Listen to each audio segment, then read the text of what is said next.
সাইয়্যিদুল ইস্তিগফার, ক্ষমা চাওয়ার সবচেয়ে শ্রেষ্ঠ ভাষা আল্লাহুম্মা আনতা রব্বি।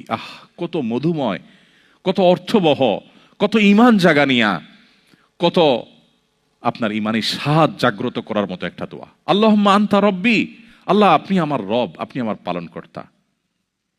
আল্লাহুম্মা আনতা রব্বি লা ইলাহা ইল্লা আনতা, আপনি ছাড়া সত্যিকারের কোনো মাবুদ নেই। ওয়া আনা আবদুক ওয়া আনা আলা আহদিকা ওয়া ওয়া'দিকা মাস্তাতা'তু, আমি আপনার গোলাম, আপনার সঙ্গে আমার ওয়াদা রক্ষা করার আমি চেষ্টা করি, মাস্তাতা'তু, যতটুকু সম্ভব হয়।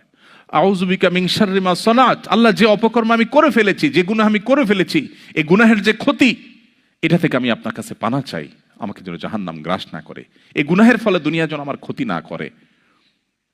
আউযু বিকা মিন শাররি মা সানাত আবুউ লাকা বিনি'মাতিকা আলাই, আল্লাহ আপনি কত নেয়ামত দিয়েছেন আমাকে, কত মানুষ কত কষ্টে আছে, আমাকে কত সুন্দর লাইফ আপনি দিয়েছেন।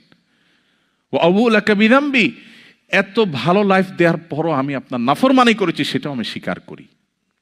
ফাগফিরলি, অতএব আপনি আমাকে ক্ষমা করে দিন। ফাইন্নাহু লা ইয়াগফিরুয যুনুবা ইল্লা আনত, কারণ আপনি ছাড়া আর কেউ ক্ষমা করে না। ভাইরা আমার, আল্লাহর কাছে চোখের পানি ফেলে সিজদায় গিয়ে একটু মাঝে মধ্যে একটু চোখের পানি ফেলে দোয়া করে কেঁদে কেটে দেখবেন, আল্লাহর কসম পৃথিবীর কোনো কিছুতে এত স্বাদ নেই আল্লাহর কাছে ক্ষমা চাওয়ার যে স্বাদ।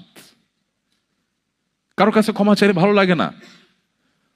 আল্লাহর অলৌকিকত্ব যে তার কাছে ক্ষমা চাইলেও আপনার অন্তর দেখবেন, একটু চোখের পানি ফেলে যদি 2 মিনিট দোয়া করার সুযোগ পান, যখন উমরা যান, রমজানে যখন দোয়ার সুযোগ হয়, অথবা সারা বছর যেটা হওয়া উচিত, এই দোয়ার পর যে ফিলিংসটা হয় সেটা খুবই তৃপ্তিদায়ক।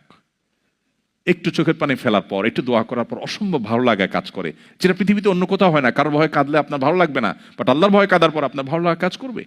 সো এই প্র্যাকটিস আমাদের হওয়া উচিত নিয়মিত। আল্লাহ আমাদের তৌফিক দান করুন।